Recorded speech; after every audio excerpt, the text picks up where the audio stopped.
है। और Venn diagram बहुत अलग तरीके के होते हैं, वो भी हम पढ़ते हैं। सबसे पहले आता है हमारा यूनियन ऑफ सेट। अगर हमें यूनियन निकालना हो किसी सेट का बेटा, तो यूनियन का मतलब क्या होता है? All element of set A and set B, जितने भी आपको सेट दिए हुए हैं बेटा, उन सभी एलिमेंट को आप एक जगह लिख दीजिए। मेरे प्यार बीएसटी हुआ था तो उसी को बोलते हैं यूनियन। और यूनियन को यूनियन करते हैं किससे? यू के थे। सब वेन डायग्राम कैसे होने बेटा?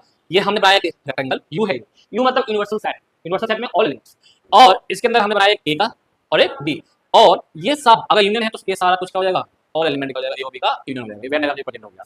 इंटरसेक्शन ऑफ सेट, सर एक एग्जांपल देकर बता सकते हैं क्या इसका यूनियन का? सर देखो मतलब ए है 1 2 और एक बी है 1 2 और 3। सर इन दोनों का अगर मैं बोलूं यूनियन निकालने के लिए पहले बच्चों, ऑल एलिमेंट 1 तो इसमें भी है, 1 इसमें भी है, 2 इसमें भी है, 2 इसमें भी है, तो एक लिखेंगे, 3 इसमें है, इसमें भी है, लेकिन 3 को लिखना पड़ेगा, मैंने बोला ऑल एलिमेंट, ये है उसका यूनियन का आंसर। इंटरसेक्शन का मतलब क्या होता है बेटा? कॉमन एलिमेंट ऑफ सेट, मतलब अगर मान लो जो भी सेट है, ए सेट है, सेट बी है, इन दोनों के बीच में जो भी एलिमेंट कॉमन होगा वही क्या होगा? इंटरसेक्शन होगा। और इंटरसेक्शन को उल्टा यू की तरह दिखाते हैं, उल्टा यू कॉमन।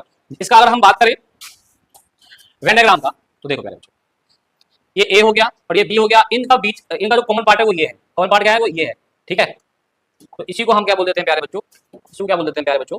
इंटरसेक्शन। क्या बोलते हैं इसको? इंटरसेक्शन। जैसे कि मैं अगर बात करूं, मैं इस क्वेश्चन में लिखता हूं, ए और बी में इंटरसेक्शन क्या होगा बताओ? ए और बी में इंटरसेक्शन क्या होगा प्यारे बच्चों? कॉमन क्या आ रहा है दोनों में? सर 1 और 2 आ रहा है, ये आंसर हो गया। कॉमन समझ में आ गया। इंटरसेक्शन अगला क्या है बेटा? इनकी कुछ प्रॉपर्टीज है बेटा, प्रॉपर्टीज भी आपको याद होना चाहिए प्यारे बच्चों, ठीक है? बिना प्रॉपर्टीज के तो काम नहीं बनेगा मेरे प्यारे भाई। चलिए स्टार्ट करते हैं। प्रॉपर्टी देखिए सबसे यूनियन प्रॉपर्टी से होता है बेटा, अगर ए यूनियन बी निकालते हैं और बी यूनियन ए निकालते हैं, बहुत आसान, इसको आप कॉम्पिटिटिव लॉ भी कहते हैं। फिर आता है ए यूनियन बी और इसका यूनियन सी, तो इसको इक्वल टू क्या होता है? A union B union C भी होता है, एसोसिएटिव लॉ भी कहते हैं इसे। ए यूनियन 5, ए और 5 का यूनियन क्या होगा भाई? ए होगा। क्या होगा? ये ए होगा, 5 element null elements. A union A equal to क्या हो जाएगा? ए ही आ जाएगा। ए यूनियन ए क्या आएगा? ए आ जाएगा। यूनिवर्सल का और ए का यूनियन क्या होगा? यूनिवर्सल आ जाएगा। लॉ ऑफ यूनिवर्सल लॉ भी कहते हैं इसे।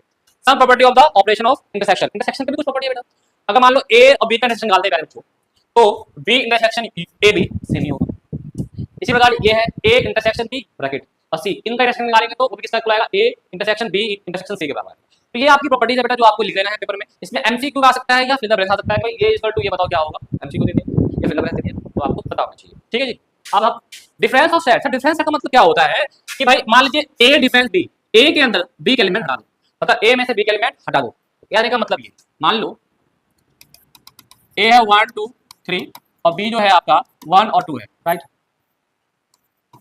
और मैंने बोला a माइनस बी करो, तो a में से b के एलिमेंट हटा दो, a में से b के एलिमेंट 1 2 हटा दो, क्या बचा यहाँ पे 3। अगर b माइनस a करा मैंने तो क्या होगा? b में a के एलिमेंट हटा दो, a के एलिमेंट 1 2 हटा दिया, b के अंदर a के एलिमेंट 1 2 3। अब देखो 1 2 3 का बात करूं मैं तो 1 2 3 इसके अंदर है ही नहीं, तो 1 2 हट जाएगा, बचाएगा 0, 5 बचा। तो ये चीज है, तो इसे कहते हैं आप डिफरेंस। व्हेनेवर हम लिख के समझेंगे बेटा, अगर मुझे a मान के निकालना है तो a